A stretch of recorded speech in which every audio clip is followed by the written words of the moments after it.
नमस्कार, मैं उद्धव कृष्ण, आप न्यूज़ 18 लोकल देख रहे हैं। देखिए, आज हमारे साथ एक युवा साहित्यकार और लेखक हैं। इनका नाम प्रियेश सिंह है।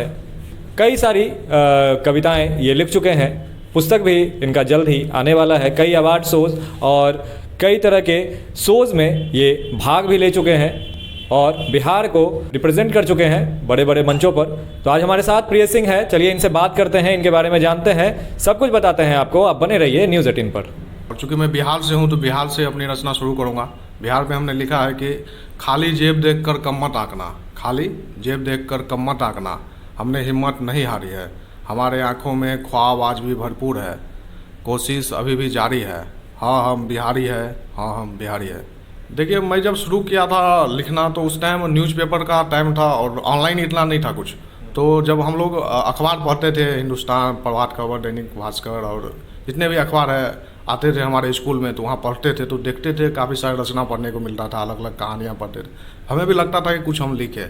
तो उस टाइम हम लिख के हमें पोस्ट ऑफिस के माध्यम से भेजना होता था। हम लोग भेजते थे तो पहले बार भेजे तो नहीं छपा, फिर दूसरी बार ऐसे करके भेजे, लगातार 6 बार भेजे। तो 7वीं बार मेरा एक जो है कविता प्रकाशित हुआ था कि तू युवा है युवा बन। उस कविता को प्रकाशित होने के बाद मुझे बहुत खुशी हुआ।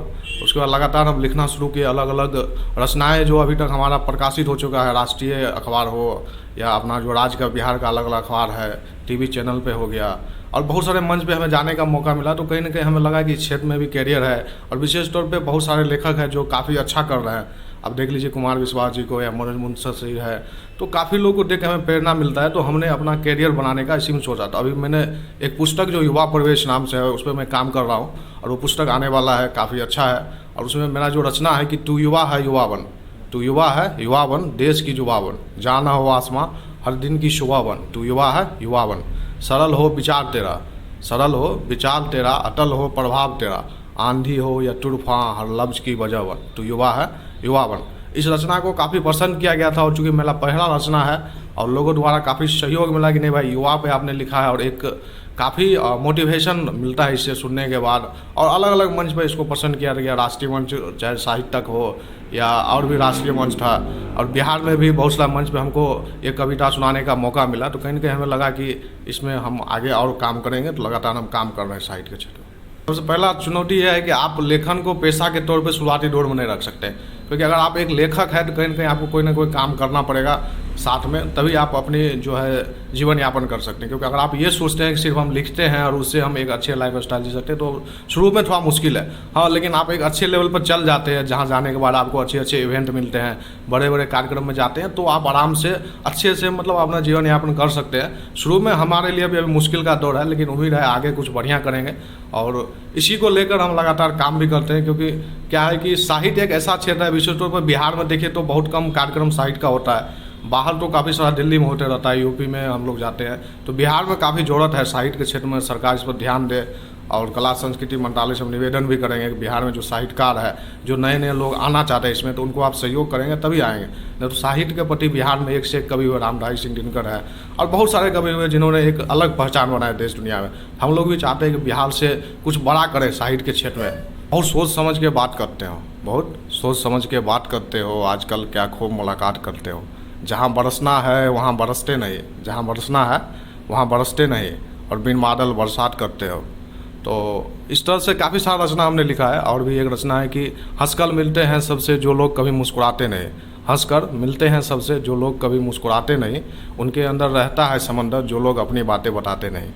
आगे मेरा मकसद है कि साहित्य के क्षेत्र में बिहार को एक ऐसा मतलब मुकाम पर ले जाना जहाँ काफ़ी लोग बिहार से हो और साहित्य में हो, लोग लिखे, लोग नया नया रचनात्मक चीज़ लिखे। क्योंकि देखा जाए तो हम लोग बिहार से आते हैं और बिहार में अलग अलग प्रतिभा है। आप देखिए बड़े बड़े IAS और IPS और बहुत सारे राजनीतिक हुए हैं। तो हम लोग साहित्य में भी फिर से वही समय लाना चाहते हैं जो एक टाइम में जो बड़े बड़े लेखक गायक हुए हैं। तो हम लोग चाहते हैं कि भविष्य में एक बड़ा मंच पे जाएं और राष्ट्रीय अंतर्राष्ट्रीय मंच पे जो अपनी भाषा है उसको आगे बढ़ाएं। और विशेष तौर पे मैं हिंदी में लिखता हूं। हम चाहते हैं हमारे हिंदी मातृभाषा है तो हिंदी के एक अच्छे लेखक के तौर पे देश में अपनी पहचान बनाएं। और इसी को लेकर मुझे बिहार में बिहार गौरव सम्मान भी मिला था और उसे मुझे काफ़ी खुशी भी हुआ और मुझे प्रेरणा मिला कि नहीं मुझे कुछ करना है।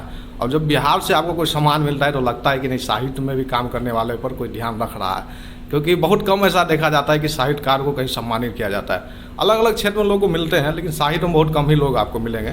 और उसके बाद और भी सम्मान मिले, जैसे राष्ट्रीय प्रतिष्ठा पुरस्कार हो। अभी वर्तमान में मुझे युवा लेखक के तौर पे एक कार्यक्रम के लिए निमंत्रण भी मिला है, 18 मार्च को है, जिसमें देश के जो है बेस्ट युवा लेखक जो होता है, प्रभावशाली युवा लेखक के लिए मुझे चयन किया गया है। जो कार्यक्रम है आपका दिल्ली में होने वाला है, तो उसमें भी मैं जाऊंगा। तो आपने देखा कि हमारे साथ युवा लेखक और साहित्यकार प्रियेश सिंह थे।